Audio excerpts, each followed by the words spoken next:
views and comments expressed on the following radio program by its hosts and their guests do not necessarily reflect the views of rmconair.com or its affiliates. Listener discretion is advised.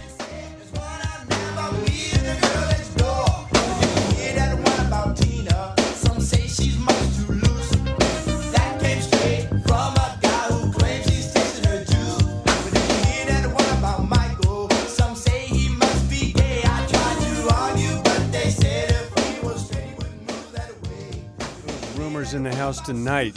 Going to be a very exciting show. Without further ado, we want to introduce our first guest. He is a manager, producer. He's a recording artist, industry executive. He brought you that song all the way back in '86. Club Nouveau, so much more. We're going to talk a lot about the industry. Please welcome to the road to Hollywood, Mr. Jay King. How you doing, Jay? It's good to have you in the house, Jay. How's everything? All right, to Jay. I told you, Jay to the second power tonight. We're hitting them double-barreled. It's going to be nonstop, a lot of information here. And first off, Jay, take us back, '86. How did you get together with the Timex Social Club? How did Rumors come about? Give us the behind the scenes. How did Rumors get started? There we go. You know, I was working with a group called Confunction as a writer. And I met a guy named Denzel Foster as I was hanging out with Felton Pilot. I was working with Michael Cooper. Denzel was working with Felton Pilot. They were the two. They were like the Lennon and McCartney of Confunction. So that's how we met, and we wrote a song together. So I was rapping at the time. I was in a group called Frost. We had a song called The Battle Beat, and you know, we thought we were going to have a hit record, and it just didn't turn out that way. But in the meantime, I was working with other artists, and I came across the Timex Social Club, and I loved this demo of Rumors, and we just went in the studio one day, cut the track, got the guys in, cut the vocal, and we literally did it all in a day. Yeah. The next day we mixed it all in a day, and you know, the rest is history.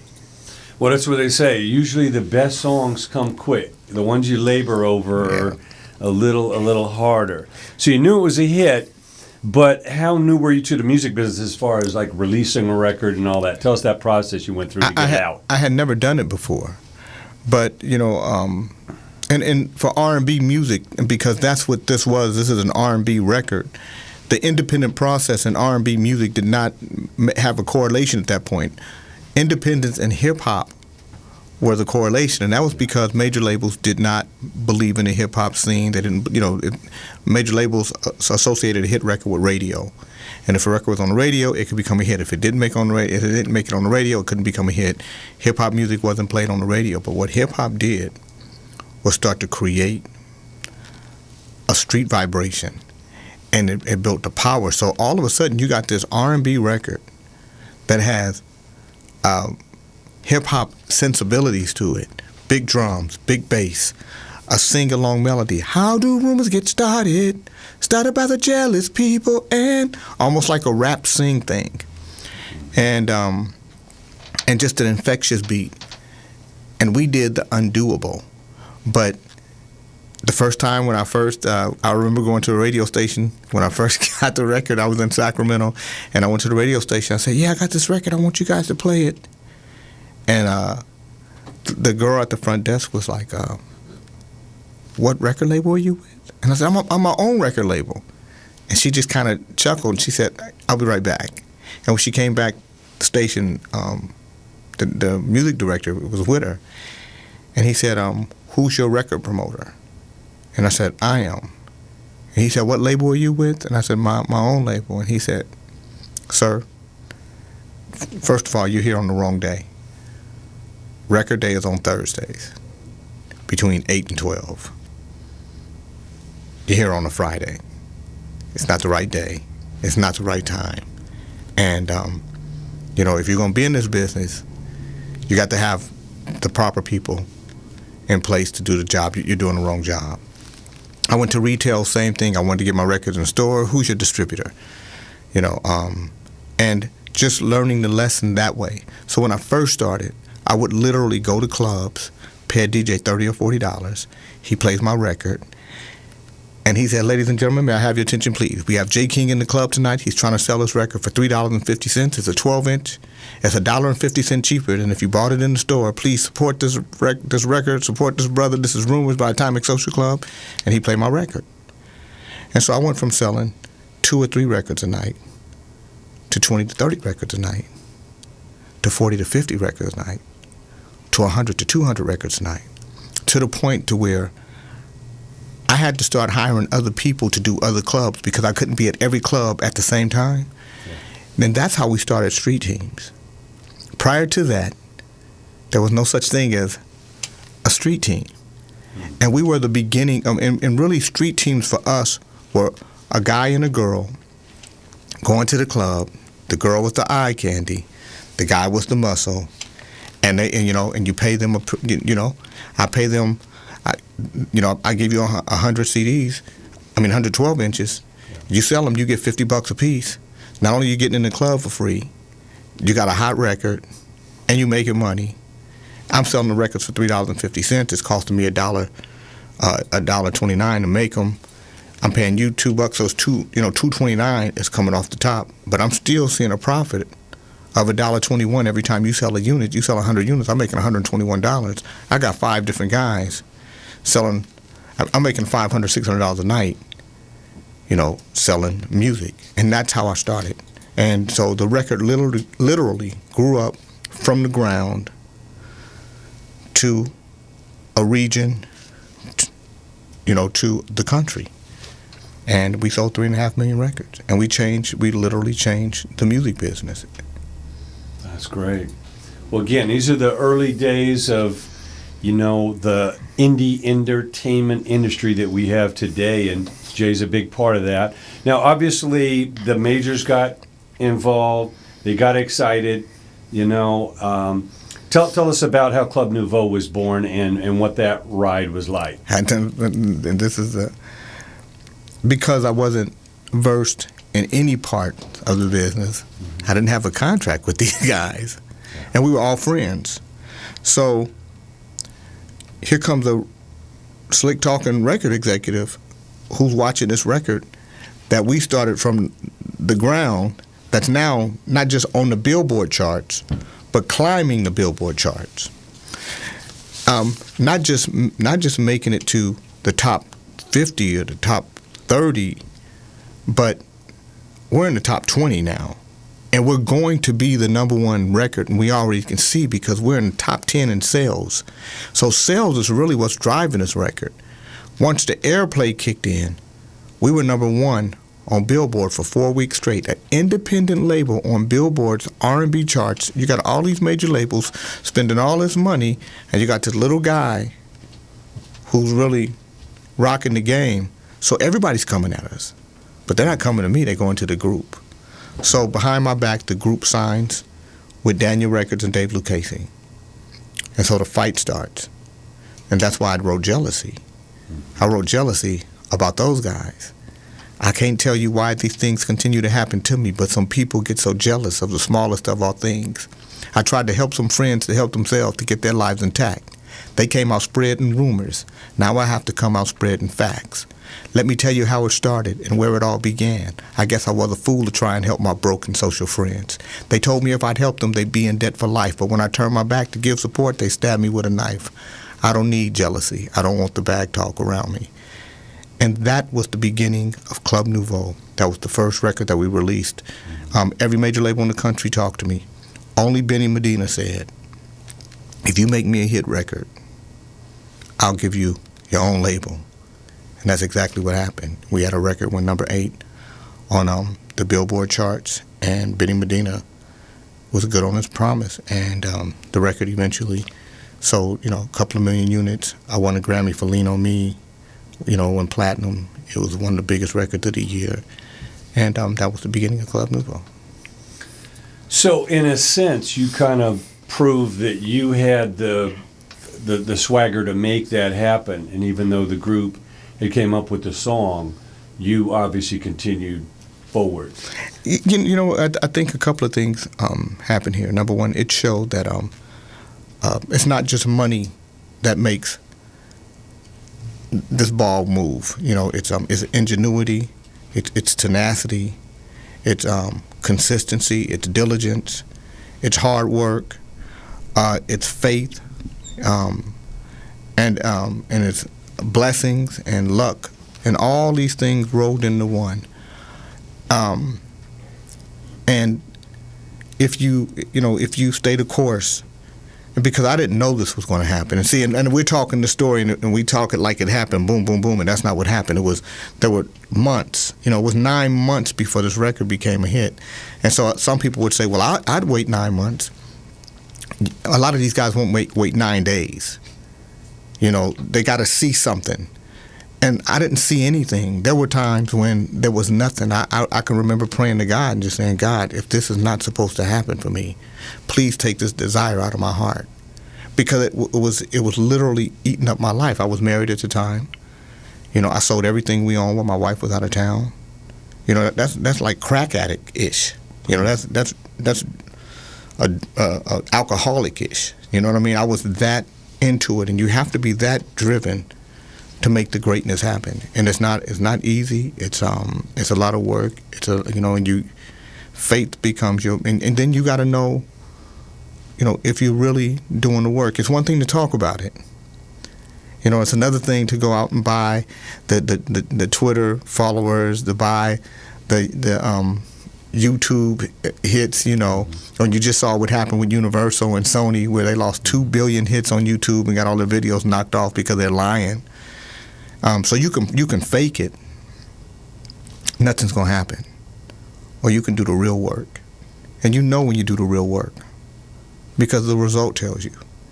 And that's what I realized, that we were doing the work. And Timex Social Club was a great group. Mike Marshall was a great artist. But the bottom line was they weren't doing the work. And that's what separated the success that we had versus the non-success that they had. The work was over here. They were just the artists. And so the work made it happen. So you ended up obviously owning the record, and obviously they fought over that. That was because you paid for the record or you produced it? Because I paid for it, I produced it, it was my label, it was, so...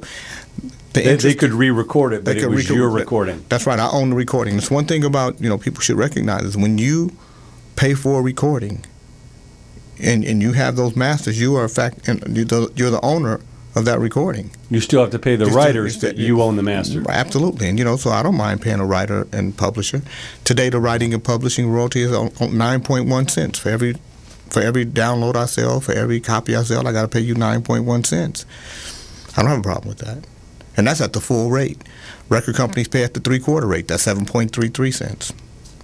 I'm a lot fairer than the record companies. Mm-hmm. Great. Well, again, our guest is Jay King. He is a producer, manager. We're going to be talking about some of the artists he's working with, some of the big things going down in the indie world now. We're going to go to a little break here and tell you a little bit more about the IES, the Indie Entertainment Summit coming up. Jay King's going to be a speaker. Absolutely. Gail Murphy coming up will be there. Please, coming right back more with The Road to Hollywood. Stay tuned. Hey, are you tired of those same old energy drinks with bad taste? Make a switch to Pitbull Energy Drink with a guaranteed no aftertaste. Pitbull offers more energy with ginseng and vitamins B6 and B12. With a ginger ale lemon lime flavor, Pitbull meets the consumer's demand for better tasting and healthier energy products with a guaranteed no aftertaste. Make a switch to Pitbull Energy Drink. Pitbull offers more energy with ginseng and vitamins B6 and B12. With a ginger ale lemon lime flavor, Pitbull meets the consumer's demand for better tasting and healthier energy products. For more information on Pitbull energy drinks, bars, and mixes, visit their website at hiphopbev.com. That's hiphopbev.com. Online orders available at hiphopbev.com.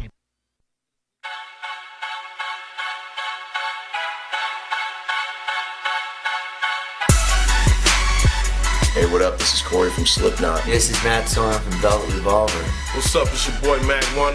Hey, this is Mike Inez from Alice in Chains. What's up? This is Be Real from Cypress Hill. What's up? I'm Sean from Yellow Card. It's your boy Warren G. I'm Brooks Wackerman from Bad Religion. Hey, yo, this is Method Man. This is Mick Jones, Foreigner. I got a question for you. Are you serious about moving your creative career forward, then you need to be at IES. If you're a musician out there, you got a band, you want to rock, don't sit down on your ass and wait for someone to knock on your door. You can do it yourself. Don't wait for nobody. Do your thing, man. You know, life is short. You only live once. Totally independent, and I love it. Everything's important about the indie world. It has been for a long time. You got more control, and you make 10 times as much money. 10 times more money. Don't wait for the record label. Do it yourself. People need to hear the music that's in your head, that's in your fingers, that's in your heart. So get out there and let's hear it. Because of the internet and because of the greed of those old school executives at these record companies, the power is now in your hands, artists. Take back your art and don't sell yourself cheap or short to anyone. If you believe in your music, if you believe in your gift, if you believe what God has given you, make sure you go to IES, show the world what you got. It's going to be going down here in Los Angeles, and it's something that gets all you independent artists getting going on that drive, doing what you guys got to do, man. Be independent. Don't be afraid to be independent. You got to be a part of doing you first, and that means independence. I implore you to go to the IES, the Independent Entertainment Summit, and do your thing. If you think you know what you're doing in this music business, I don't care who you are, there are things you will learn. The indie way is the way. You know, the large corporations have basically disintegrated. They're looking to the indie community to create the music and create the genesis of what's going to be the next environment. If you've started a new band and you're having a little bit of trouble figuring out where to go next or what you should be doing, who you should be talking to, whether you need a record label or how to get your music distributed, you need to go to the Indie Entertainment Summit. That's the place where you go to meet industry panel experts. So they're going to tell you everything you need to know to get you where you want to be. For me, I spend all of my days and months going around the world educating musicians on how they can better actually release their music and market their music. It's part of my mission. It's part of the way that we can grow the music business.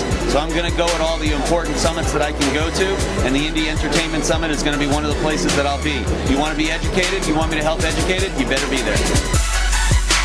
If you rap, sing, dance, model, DJ, or act, or like myself do comedy, you can't afford to miss this conference. You're trying to do your thing in this business, and you're tired of waiting on somebody to help you. And August coming to LA, the Indie Entertainment Summit. You know what time it is, man. It's that time, Rolex time. Chasing cash, get money, get care. Shout out to Hit Boy, G-Rock, Money Making Matt, Stacy B, and Circa. And we here with the Indie Entertainment Summit, man. Y'all need to be here, man. It's in LA in August, man. Beautiful people here, man, dropping knowledge, dropping gems about this new way to pursue this music and a new way to get this money, man. It's the Indie Entertainment Summit. That's the IES, baby. Very important place to be if you want information to take things to the next level. You may not have access to the internet. It's okay, too. Go there. You have an opportunity, IES. Write it, rap it, produce it, mix it, arrange it, rap it, sell it. That gives you the power. Every second that you're sitting on your butt waiting for something good to happen, your competition is passing you by. So if you got a dream, go and fight for it and support Indie Entertainment Summer. I need y'all to come out to my city and represent with the Entertainment Indie Summit. It's going down August 1st through the 5th. If you're an independent artist, you're an independent label, you want to get your music out there, you want to network, come out to Los Angeles. All you gotta do is, if you want to blow up in this industry, go to IES conference in LA, Google it, you gotta be there. Showcases, panels, opportunities, everything that Indie Entertainment Summit does is something that is very much for today's music industry. We know how it used to be, but we don't know how it's going to be tomorrow. But I think the Indie Entertainment Summit is going to be an opportunity for motivated, ambitious professionals to meet each other. Music business is a hard thing to break into. So you gotta do what you can. Check out IES, Indie Entertainment Summit. If you're gonna be anywhere, you need to be at IES, man, in LA, man. That's where it's gonna be at. It's going down just like that, August 1st through the 5th. IES, man. If you ain't going to IES, you ain't gonna live to be an artist. You know why? IES, feed your mind, feed your soul. Get a good lawyer. They'll teach you which way to go. If you're serious about your music, where do they need to be? You gotta be at IES, yo. What's that? Indie Entertainment Summit. you should check it out at IES.com. Hopefully this will become an annual event that we'll all be going to many years from now.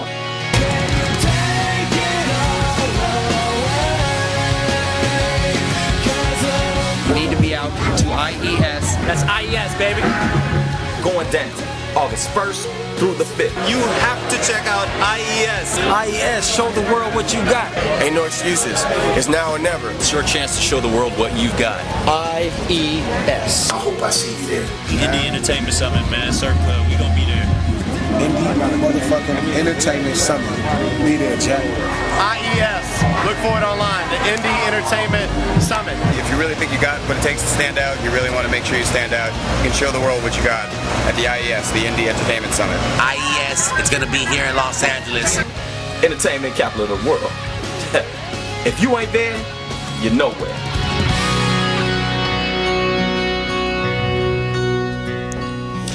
That is IES. It's going to be August 7th through the 11th in LA. And please check out the website. It's www.iesfest.com. And again, our special guest tonight is Jay King. He is the manager, producer, recording artist. You know him from Club Nouveau. We started the show with Rumors, one of the classic indie songs ever. And we're going to be talking now about developing an artist. Jay's been involved in a lot of artists. We work together on a lot of stuff. We're going to be at Midem in a couple days, about 8,000 miles from here in the south of France. And Jay, tell us a little bit about, in today's day and time, it's so much easier to record, so much easier to put your stuff out on iTunes, and that's part of the problem. There's thousands and thousands of artists coming out every week.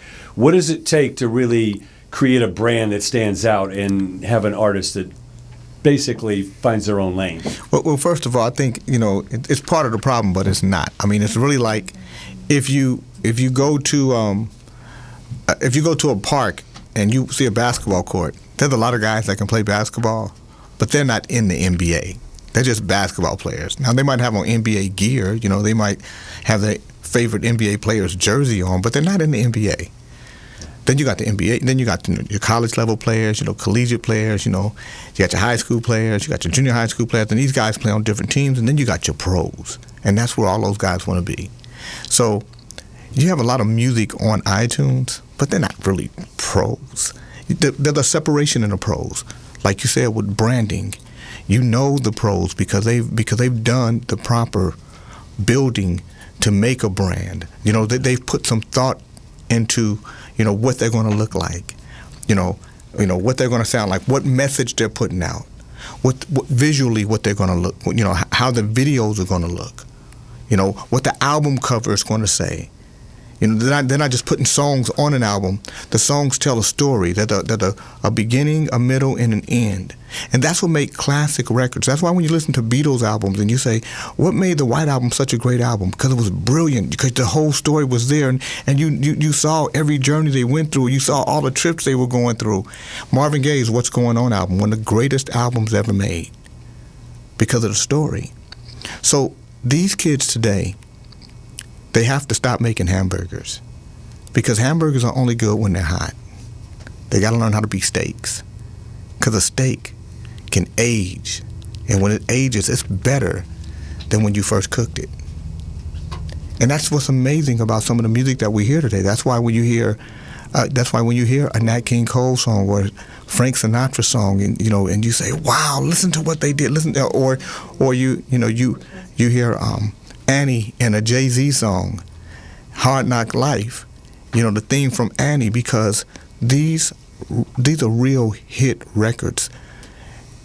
And then the artists that are tied to them, these are real hit artists, because there was real tender loving care put into building it. And I don't care whether you're the hardest hip-hop artist in the world or you Taylor Dane. Or Taylor Swift. Taylor Swift. Taylor Dane was an artist too who had a great image during her time. Or Taylor Swift. Somebody has to say, what are we trying to say here? How long are we trying to say it? What's going to be our level of growth? How are we going to build out? What is our plan?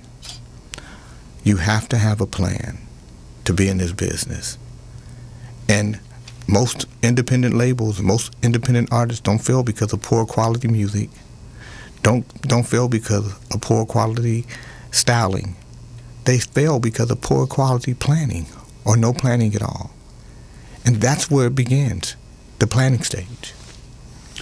So even though the inferior or amateur artists are right alongside the great artists, it's the role of the team to expose it, to let people know there's a quality act, they're saying something, and all that.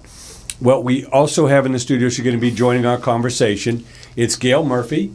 She has a great book called Interview Tactics. And Gail, welcome to the show. Thanks, Jay. It's good to be here. It's always good to play with whatever you got going on. It's always good. Well, thank because you. It's always fun, and people are always learning things. Well, you were a great hit at IES, and we look forward to have Jay this year. Please tell us a little bit about this conversation here. It's so easy to make music. Everybody's out on iTunes. Now, I know one of your specialties is having something to say when you're on that red carpet or the journalist comes to interview you.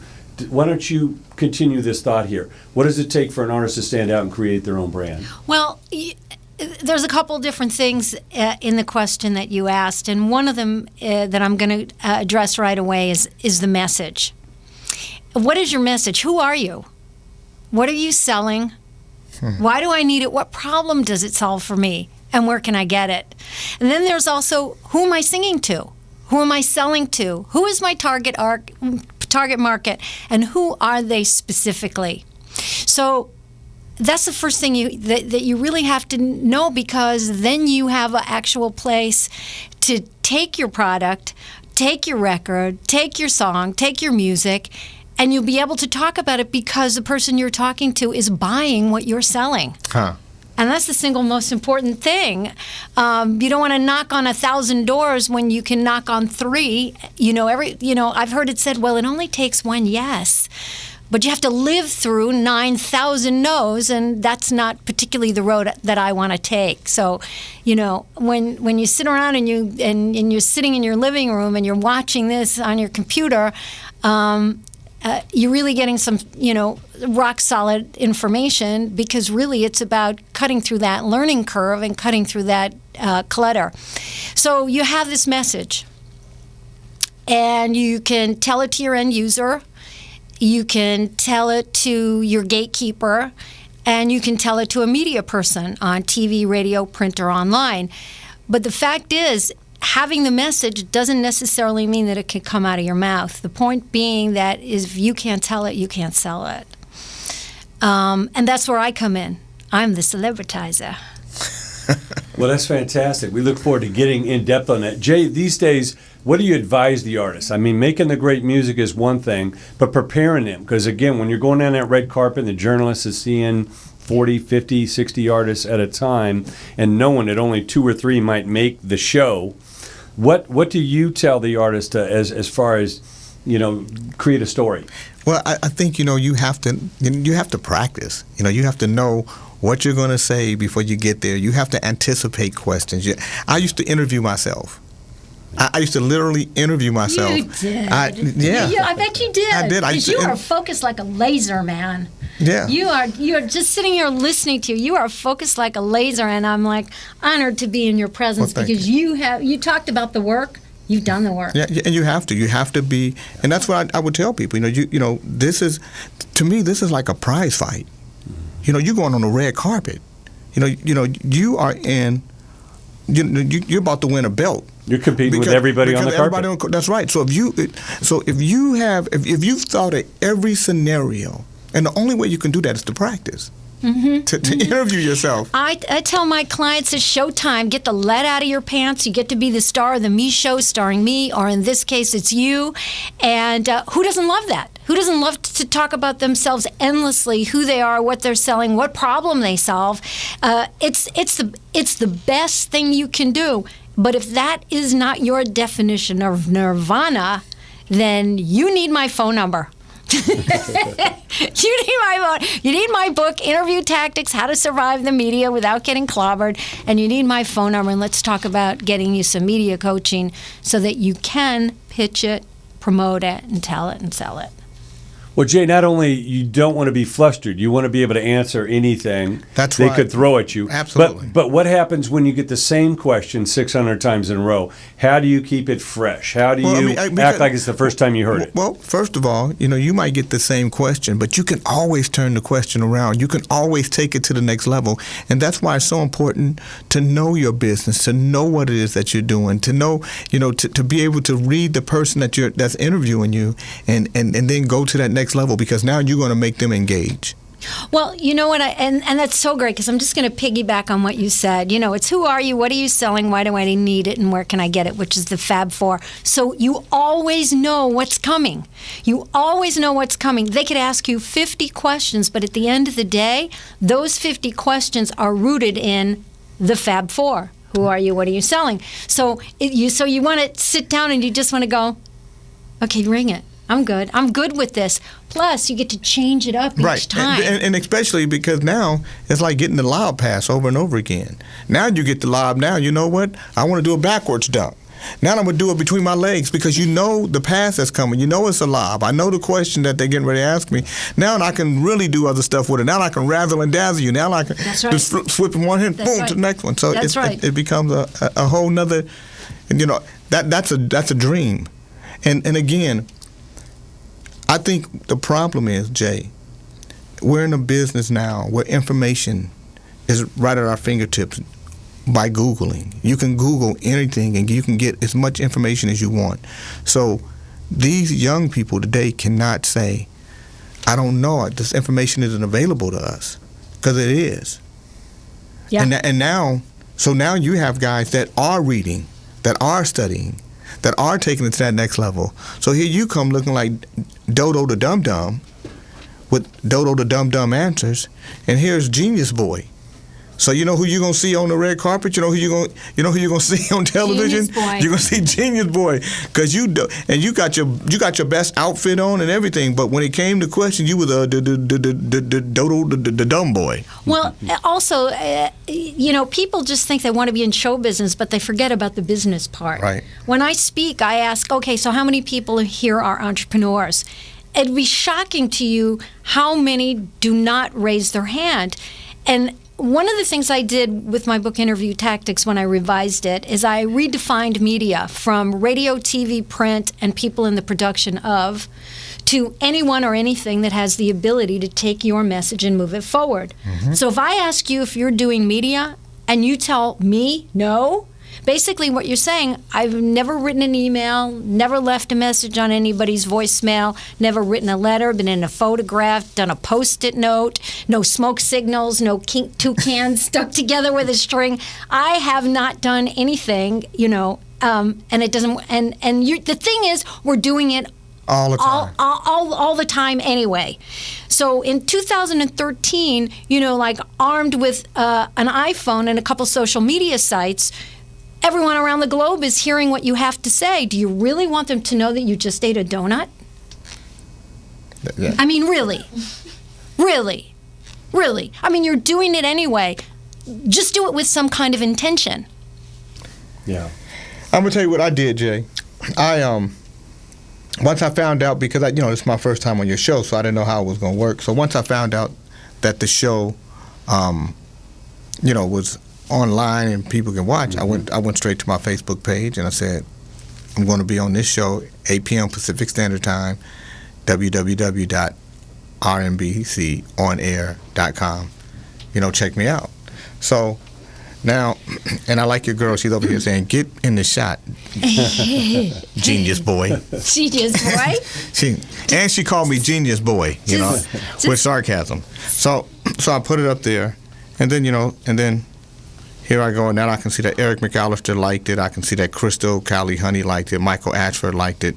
And I don't know who, I don't know who's listening, but somebody is probably listening. You just wave. And, yeah, and on Twitter, the same thing. I did the same thing. This is what I'm doing. So,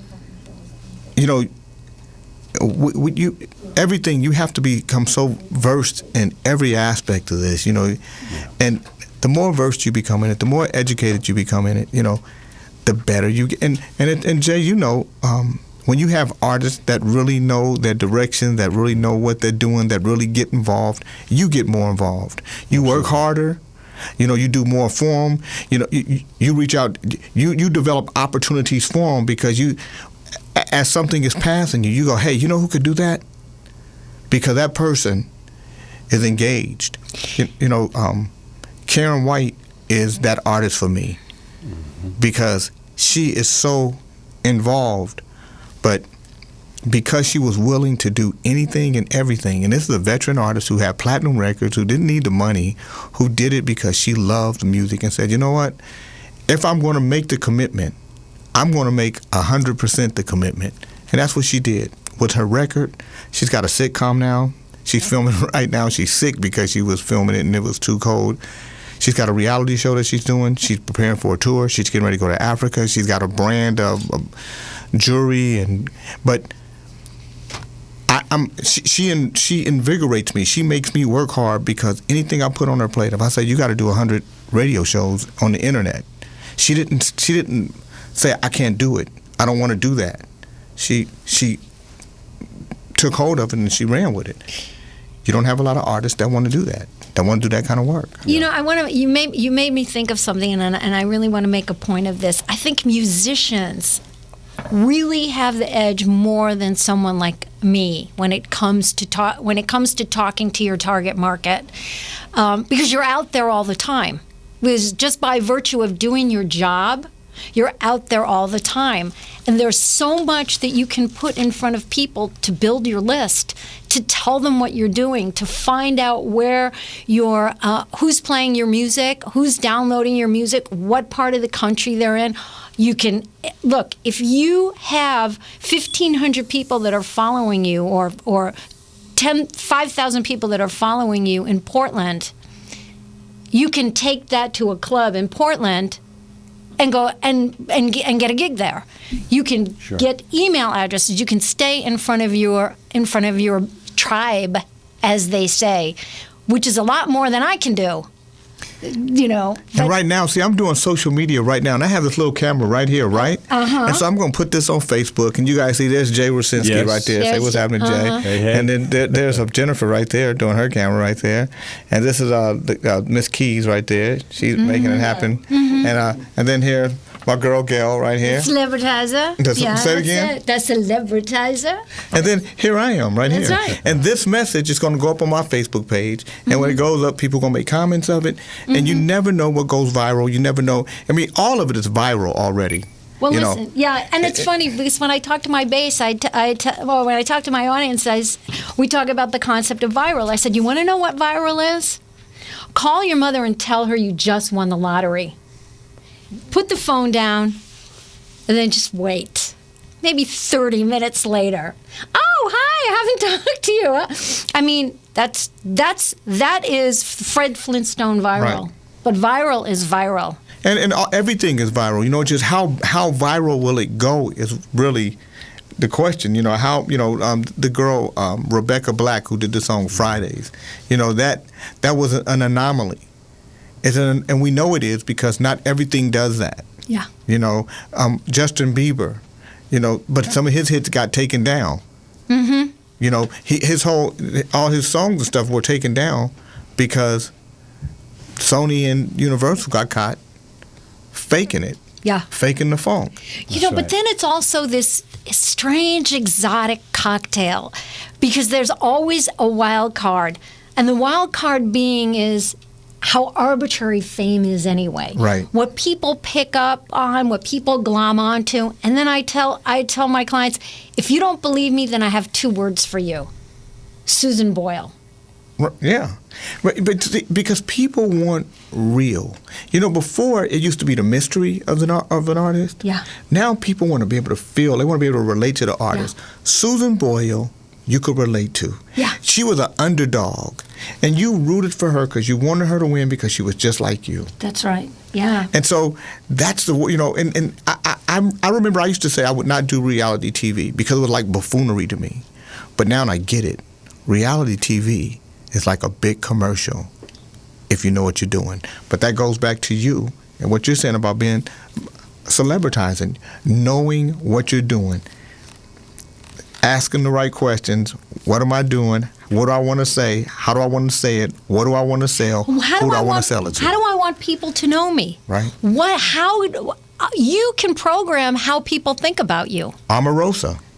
You know what's a great example of that? It's like Hollywood. You know, Hollywood puts out a new movie. They invite all the people to come to the screening. Just before the screen goes dark, they say, we're so glad you could come. This is a Bruce Willis movie. He hasn't made a movie in 5 years. It's a thrill ride a minute. Thanks for coming.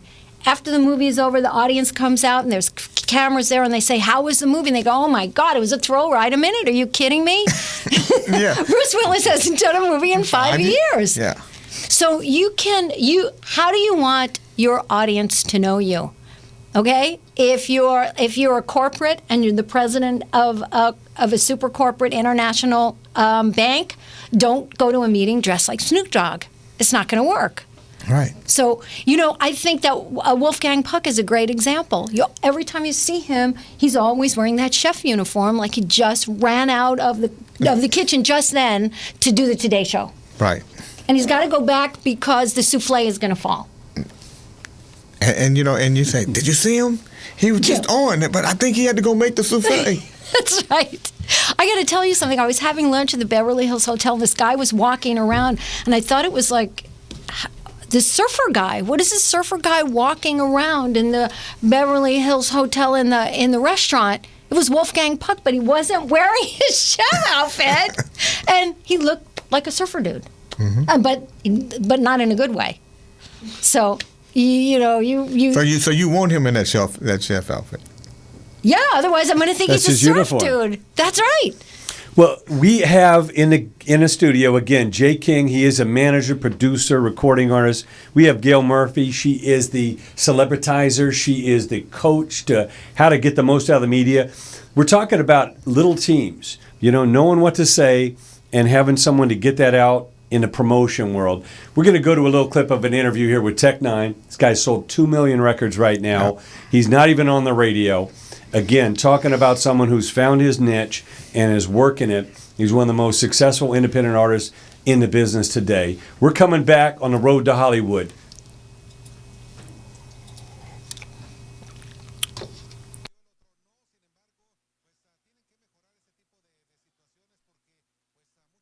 If you want to be the hip-hop president, you got to get out there and politic. What that means is that you got to get out there with the people.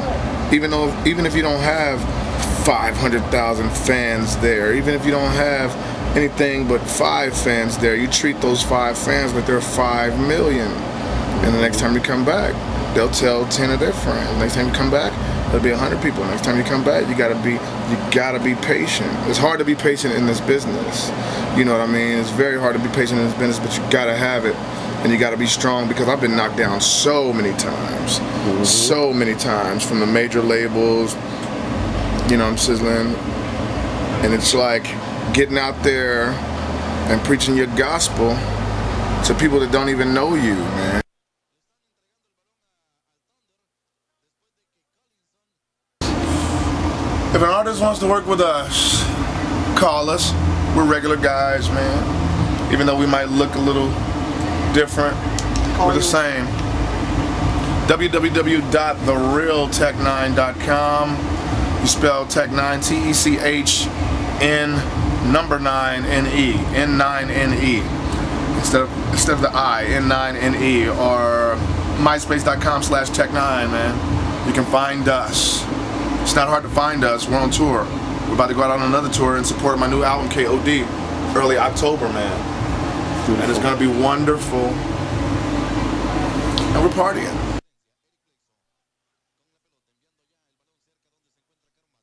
Viral hip hop, man. I'm sizzling. We're doing everything on the internet, man, for sure. What I'm saying? Of course, we got ringtones like everybody else. You know what I mean? But of course, you know that CDs are probably in 5 years or less are going to be obsolete.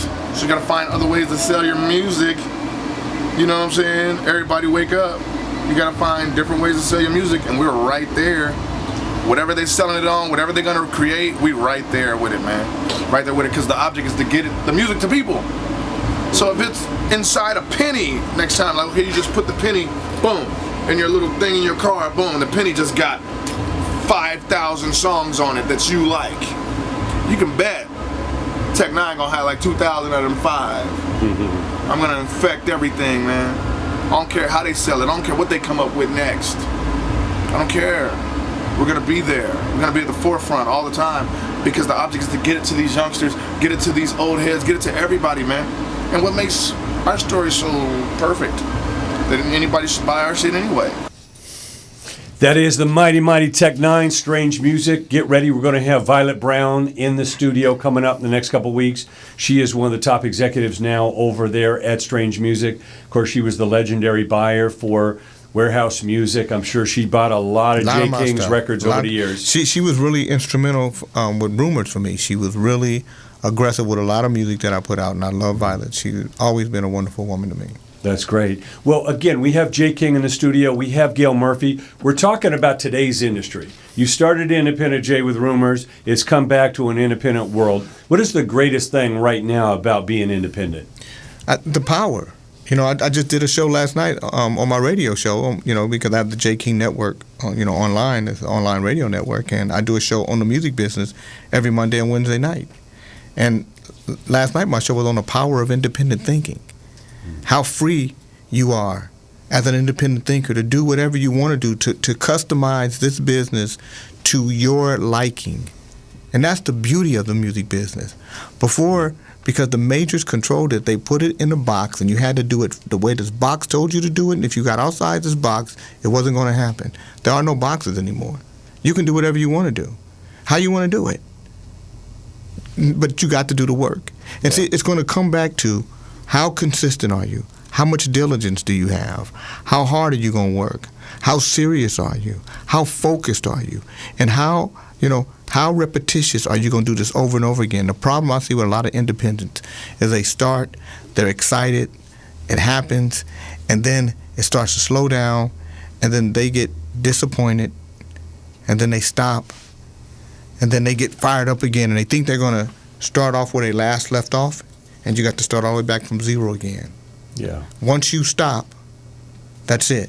You don't get to get back in line. It's like once you get out of line, you got to go to the back of the line and start all over again. You have to make some conscious choices. Who is my lover?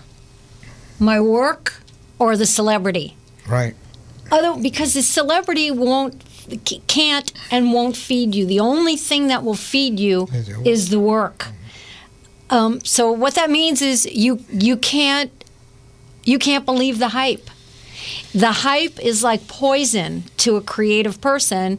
You just can't believe the hype. You have to stay on course, and you have to love what you do, because you have to do it when there's nobody there. And I think a lot of these kids are concentrating on money. They want the bling, they want the fame, they want the money, and you know, this is the only business you're going to be in that you're going to pay to be in it. That's right. It costs you money to be a recording artist. You're going to pay a lot of money before because you're invested in yourself. You are a business. You're an entity. You're an enterprise. You're a conglomerate. And you're an entrepreneur. And you're an entrepreneur. Well, all those things, that's what all those things make. You know, smart entrepreneurs know for sure that if you've never heard the word no, the only people that have seen or heard your work is your mom and your cat. Yeah. That's it. And your cat really is saying no. You just don't know he's saying no because he's speaking in cat. That's right. He's going meow meow rather than yow meow. But the cat is saying, hell no, it ain't good. But you think because your mama said it's good, you think the cat, exactly. You say the cat, my mama saying it's good, I know the cat's saying it too. Yeah, exactly. Well, you know, it's about consistency. We had an interview with E40 last week, and he was big, and then it was slow, and now he's big again. I mean, look at his age. And with or without that radio play, he's been consistent. Put out 2 albums at a time, 3 albums at a time. I mean, there are no rules. And that's the greatest thing about being independent. If you can dream it really big and somehow find a way to execute it, or at least sustain it, it can possibly come true. I suspect in that example that you just gave, I suspect that he has communication with his base. Absolutely. That he talks to his base and they talk to him. Yeah. No, he definitely, you know, Jay, I think what you do also, by expanding people's visions. I tell people all the time, the United States makes up 4.5% of the world's population. It's the number one music market, but it only makes up 4.5% of the world's population. That means the world is bigger than the United States. You got to get a bigger and broader world view as you start to tackle this music business. And that's why the Mid-Am conferences are important. Yeah. And that's why I tell artists they need to go. Not because I think they need to go and do the business, because I don't think they're going to do that kind of work. But they need to go to see it, to understand the vision of it, to go from one booth to the next, to see the Spain and Belgium and Germany and Japan and Taiwan and Australia and Canada and France, and Africa, and see, wow, these countries, they're buying our music around the world. And then once again, it's also the arbitrary nature of the business. Toto is a great example. They were always 10 times bigger, certainly in Japan and in Europe, than they ever were in the United States. And they were huge here. Right. Yeah. They were. Look at Michael Jackson. Michael Jackson, before he passed, was going to sit in one city, in one venue, for 50 concerts. You know how you can't do that here in the United States. Yeah. But the world, because London is the center of the world for the rest of the world. That's a mecca for them when it comes to R&B music and soul music, because they really took hold of that music, and that's why the Beatles and the Rolling Stones and Cream and groups like that came out of there, because they really took to the blues and the soul music. And so that's a music mecca for the world. You can't say that Michael Jackson is going to be the only person that's going to be able to do that. You got to figure, one of these days, if I build myself the right way, I'm going to be able to do something like this. We're in a world today where you're going to see somebody sell 100 million records around the world. I'm talking about they're going to release a record, they're going to sell 100 million copies. That's the world we live in, because the digital download is growing. It is going to be the configuration of the future. But see, you can still go to Africa and buy cassettes. And they're going viral. Yeah.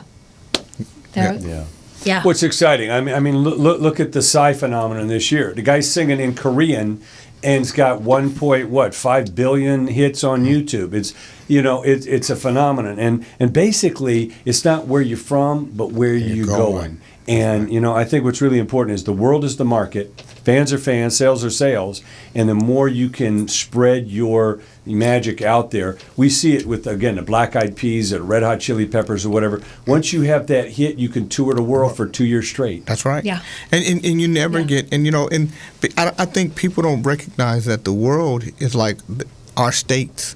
So France and England are right next to each other. That's a 2-hour drive, and you're in France or you're in England. They're 2 hours away, and Belgium is right next to this country, and Italy is right next to this country, and all these countries are right next to each other the way our states are right next to each other. But these are countries. There's 313 million people in the United States. It's only 2 countries bigger than ours. China and India. Yeah. And then you got the United States. And then us. That's right. And then, it's like, when you talk about people don't know, it's like Bollywood, hands down, makes more money every year on films than Hollywood. Than Hollywood does. And that's a global industry in itself. There, like you say, there is a whole world out there. You have to get out there. I mean, Jimi Hendrix was the first story that I ever heard about someone who tried and couldn't make it to America, went to a small country like England, which is the size of New Jersey, right, and blew it up. And then they brought him over here, and he was already a superstar when he came here. Yeah. So you go to an event like Mid-Am, and the arbitrary nature of this business takes hold of you, and you're smart enough to see it as the hand of opportunity. You could go somewhere, blow it out, and someone says, "Oh my gosh, there's this American guy who's doing this amazing music in Norway, of all things." Yeah. You know, they have they have your download on a stick, and they have it in their pocket, and they give it to someone. Because it becomes exotic in Norway. It becomes exotic in Amsterdam and the Netherlands. You know, it becomes, you know, it's like somebody coming here that speaks another language, and they have a record, and it just like the side record. Yeah. And you know, but I think the one thing that I will always go back to is, this is a business, and you have to do the work. It's a job. Yeah. And you got to do the work, and you have to be consistent, and you have to be patient. You know, and I can't stress it enough. You know, and you if you're doing the work, the results are gonna come. Karen White, she got a sitcom because in April we did an interview at a little bitty place in Inglewood, California. And this lady's church, her husband was a minister. On Saturdays, he would let her do her little TV shows in the church pew area. And we just happened to do the interview. And the guy, Michael Ojokwe, who was a writer and a director and a producer, had written with on Martin's show and worked with what's my man right now, Tyler Perry, and everybody else, a great writer. And he said, wow, and I introduced him and Karen. I met him, and then I said, that's Karen White. He said, wow, I always loved her music. She looks great. They started talking. He said, I'm going to be doing a sitcom I would love for her to read. This is in April. May, June, July, August, September, October, November. He calls me. Hi, remember me? Yeah. And says, I would love for Karen to read for this sitcom. And here we are in January, she's filming a sitcom. She started off with just a reoccurring role on 1 or 2 episodes. They shot 6 episodes. She's in 5 of them. You can't know. You just can't know. You're not supposed to know. Right. And that has to be part of the joy, because there's always tomorrow. You know, worst possible thing is like everything's going wrong. You buy a ticket to the Irish sweepstakes. Just as you're about to take your last breath, the phone rings, and guess what? You won. You just can't know. The place you have to go inside yourself to make this thing work is the most incredible journey that you can ever take in your life. And I want you to know, you guys have been listening to this and watching this show for like 58 minutes, and no one has said the word easy yet. Because that's outside those doors, down the hall, to the right, outside in the parking lot, on the street. Yep. That isn't even part of the equation. Well, again, if you love what you do, you really don't work a day in your life. I mean, you play hard, you love this, and just like we're saying, the power of independence. If Karen was stuck on a 360 deal and a label said, no, you can't take that show, you can't go to Africa right now, you got to go on our promo tour. Again, the power, as hard a work as it is, the power is inside of us. You know, I call it planting seeds. You plant a lot of seeds, you fertilize them. Yep. You never know what's going to pop up a weed, or all of a sudden you have a little harvest over here. Yep. Yeah. Well, again, we're going to be wrapping up in the next minute here. So where can we find you online, Jay? Where can people connect with you and your show? You can connect with me at www.thejaykingnetwork.com. TheJayKingnetwork.com, or you can listen by phone, 347-205-9366. We do a show on the music business every Monday and Wednesday night, 7 to 9 p.m. Pacific Standard Time. Well, it's been a real pleasure. And again, Gail, tell us where we can find you on the web. You can find me at interviewtactics.com. Interviewtactics.com. Here's my book. Okay, there you go. And I would love. I'm on Facebook, Gail Murphy, or Gail Murphy, the Celebritizer. Actually, it's the Gail Murphy. Also on Twitter, I'm a big tweeter, and on LinkedIn. So I'd love to hear from you. If you have a question, I have a free download on my website where you get a free Interview Tactics Media Report. We could take it slow if you want to. You could send me a question. I'll email back. We could take it real slow. Or you could just call me and say, Gail, Let's rock and roll. Help. You know, my Twitter is JKing3Music. The initial J, K-I-N-G, the number 3, music. JKing at JKing3Music. Oh, and I have to tell you, it's Gayle, G-A-Y-L, no E. G-A-Y-L, no E. Fantastic. I know we're just scratching the surface. We could go with many hours. We'd love to have you guys back on the show. Anytime, Again, Jay. check us out, iesfest.com, indiepower.com. Coming back next week with some incredible guests. Jay and I will be winging our way to meet them. All sorts of stories coming back. Yes. Thank you so much for tuning in to The Road to Hollywood. Great. Thanks.